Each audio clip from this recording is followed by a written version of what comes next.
नमस्कार मित्रांनो, तुम्हाला पण अशा प्रकारचा हेअरकट करायचा असेल तर व्हिडिओ हा शेवटपर्यंत नक्की बघा। सर्वात अगोदर आपल्याला डिटेलरने गाईडलाईन मारून घ्यायची आहे, ती पण एकदम शार्पपणे। त्याच्यानंतर गाईडलाईनचा जो खालचा भाग आहे तो डिटेलरने पूर्णपणे क्लीन करून घेणे आणि शेवरने पूर्णपणे एकदम झिरो क्लीन करून घेणे, त्यांना जास्त फिनिशिंग येईल आपल्या फेडमध्ये। आणि 3 mm क्लिपने 1/2 इंच गाईडलाईन मारून घेणे, ती पण एकदम प्रॉपर।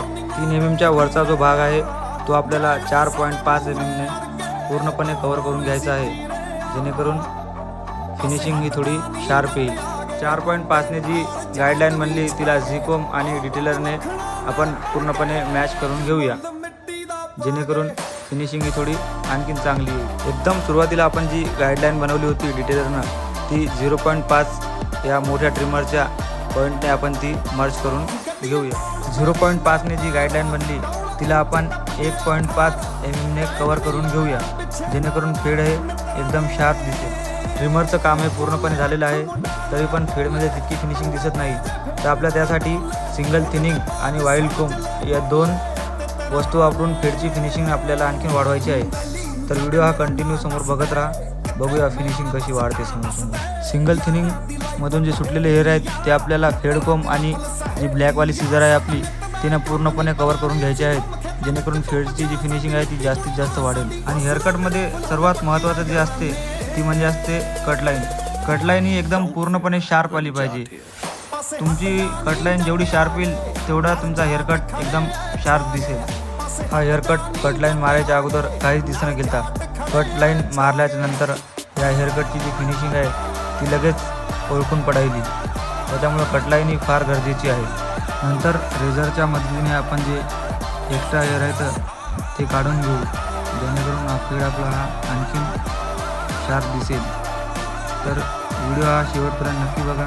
आणखीन याच्यामध्ये बियर्ड पण बाकी आहे, बियर्डचं पण पूर्ण डिटेलमध्ये सांगितलेलं आहे। जवळपास आपला हेअरकट पूर्ण झालेला आहे। स्टायलिंगसाठी आपण गबरूचं थोडं वॉल्यूम पावडर टाकू, जेणेकरून थोडं जे वरचे केस थोडे आणखीन छान दिसते। पूर्णपणे हेअरकट कंप्लीट झालेलं आहे। कसा वाटत आहे हेअरकट ते कमेंटमध्ये नक्की सांगा। बियर्डची पण सेम प्रोसेस आहे। 4 नंबरच्या पॉईंटने आपण पहिले पूर्णपणे बेस कव्हर करून घेऊया। आपण 0 गाईडलाईन मारून घेऊया पहिले, आणि जो 0 गाईडलाईन पहिले पूर्णपणे आपण एकदम मारून घेऊ। गाईडलाईनचा वरचा भाग आहे तो डिटेलरने पूर्णपणे क्लीन करून घेऊया, आणि हातामध्ये फेड ब्रश असणे हा फार गरजेचा आहे, त्याने काय होईल काम क्लीन होईल।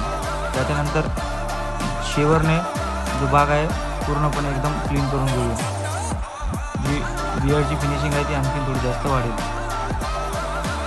1/2 इंच ही गाईडलाईन 3 mm ने मारून घेऊया, 1/2 इंच।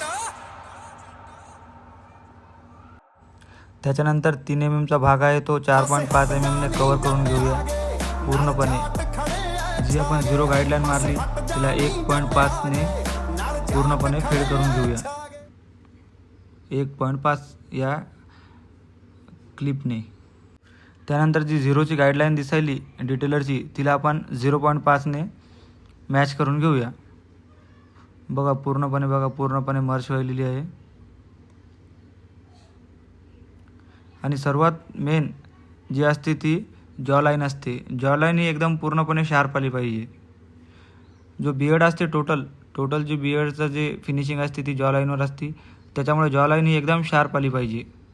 जॉ लाईनच्या जे खालचे केस आहेत ते आपण रेझरच्या मदतीने पूर्णपणे क्लीन करून घ्यायलो। त्याच्यानंतर जे बियर्डचा जो रिझल्ट येईल तो नक्की बघा, फिनिशिंग कमेंटमध्ये नक्की कळवा। त्यानंतर आपण सीझरने थोडे जे अनइवन हेअर आहेत जे बाहेर निघलेले ते थोडे कट करून घेऊया, जेणेकरून जे जॉ लाईनची जी फिनिशिंग आहे ती एकदम चांगली दिसेल। त्यानंतर तुम्ही बघू शकता की जे बियर्ड आहे आणि जो हेअरकट आहे याची फिनिशिंग बघा किती दिसत आहे। अशा प्रकारचे व्हिडिओ जर तुम्हाला बघायचे असतील, असे हेअरकट शिकायचे असतील तर आपल्या पेजला नक्की फॉलो करा, मित्रांना शेअर करा, लाईक करा।